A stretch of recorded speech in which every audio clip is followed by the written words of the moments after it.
1. This will give it kind of like a little bit of a fluctuation in the in this. You just want to go slightly, just to kind of mess the particles up a little bit. I mean, you can go more. It's just going to really depend. But let's see, 0.3 looks pretty good. You know, you'll notice it more when we add the glow and all that stuff. You'll notice how better it looks. So you can tweak all that. Anything else? I don't think so. We're good there. Good there. Okay, now the motion blur. Go to your motion blur setting and expand it and change it from comp settings to on, and change your shutter angle all the way down first to start. Now we just want to turn it up just to where it starts blurring these last particles here. So just slowly go up right about there. You just want a slight blur on these last particles. Alright, so that gives it that nice stream flow. You know, you'll have a nice rough kind of fiery look, and then it kind of goes into the smoother, vapory, smoky look down here. Okay, so that's that. Now we're going to go and turn this into an add layer, and that'll give us that, you know, the look when we go to add our glow. We're going to see what happens to it. So let's go ahead and right click on it, go to stylize, glow.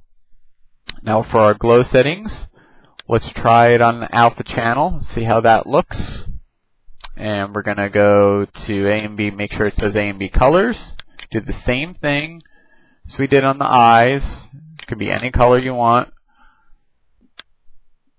Just be careful not too bright on the colors. Just, you know, you got to get that color according to how you like it.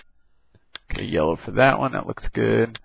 For the black, let's go with like maybe I guess a brighter red looks good.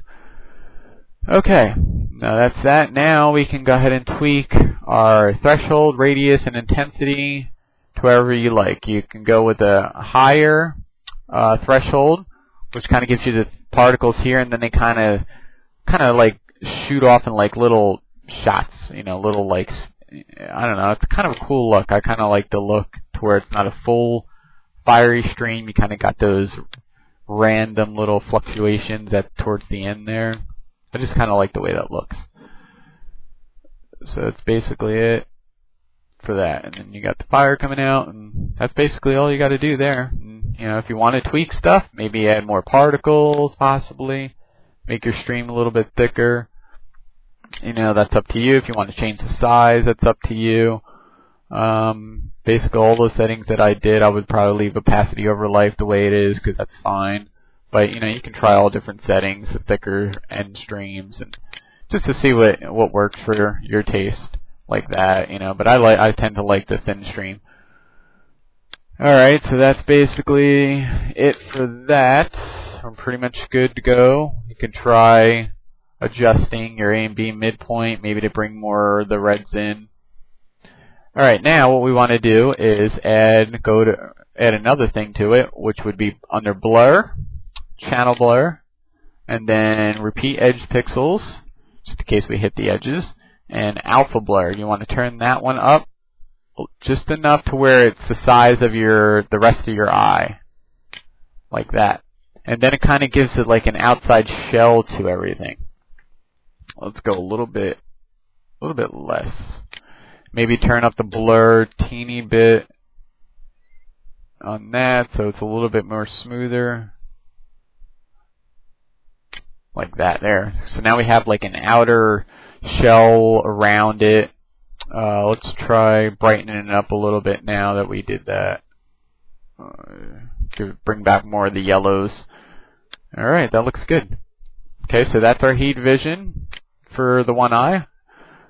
And of course, like I said, you can take your camera tool and rotate it in the position that you need to be in. If you get too close to the camera, straight on, you know, you're going to have to adjust your glow, of course. There's no way around that when you get to the camera. So we'll just set it right there for now. And we'll go on to the next step. Alright, our next step will be to adjust the particles timing when we want it to start. So let's open up down here in the timeline, effects, particular emitter, and we got to figure out when we want this to start. So we kind of don't want it to start yet. We want the eyes to get to their glow point, the big bright glow, and then fade out. And right when it starts to fade out, that's kind of when we want our glow to take effect. So we're going to set a keyframe here. So we got to make sure we do this keyframe first so we don't change our particle settings. Then we go back one keyframe and then change that one to 0. Just type it in, 0, enter, and this way our particles will start, you know, as eyes flame up, and then boom, shoots out the fire. Okay, so that's it for the heat vision. We're just going to leave it the way it is. And now all we got to do is pre-comp that. We have to do the null with it, or it's not going to work. We have to do all this here. So we can basically pre-comp. This was the eyes. Should be able to. Let's go ahead and pre-comp the whole thing. Got to do the camera too. So shift. We'll just get everything but the main footage underneath. Let's pre-comp that and see how that works. And turn this to an add layer. Good. Alright, so we're set there.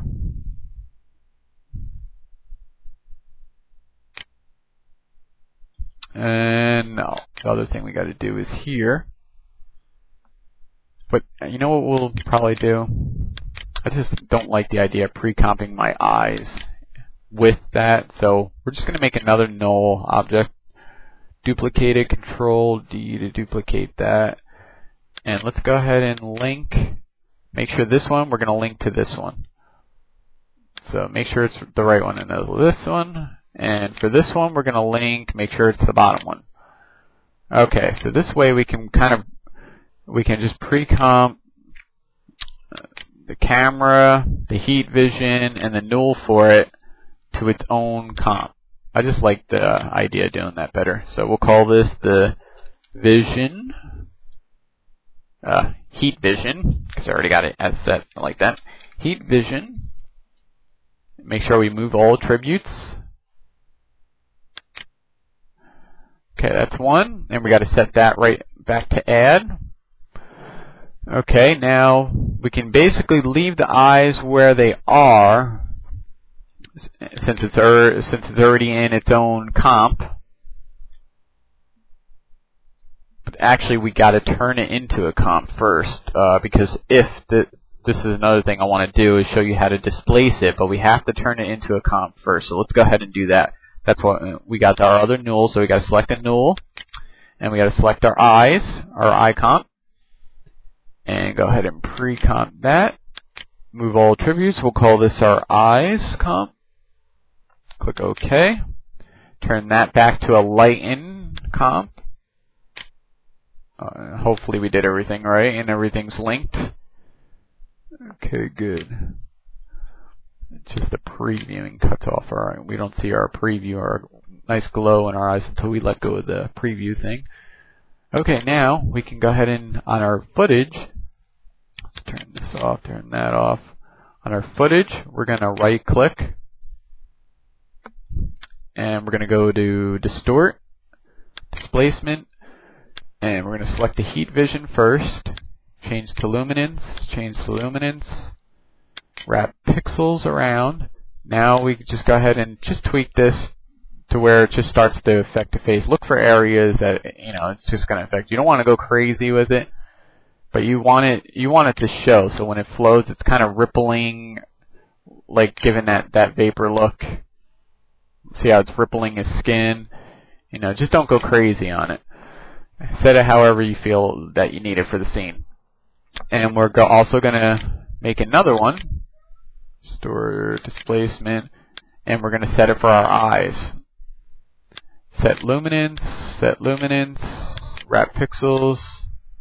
Now the eyes, it's just a cool effect to be able to do this because it makes the eyes look like they're heated up, get a little glassy, like that watery look. It just gives them a kind of a cool 3D look to it, and it's good for the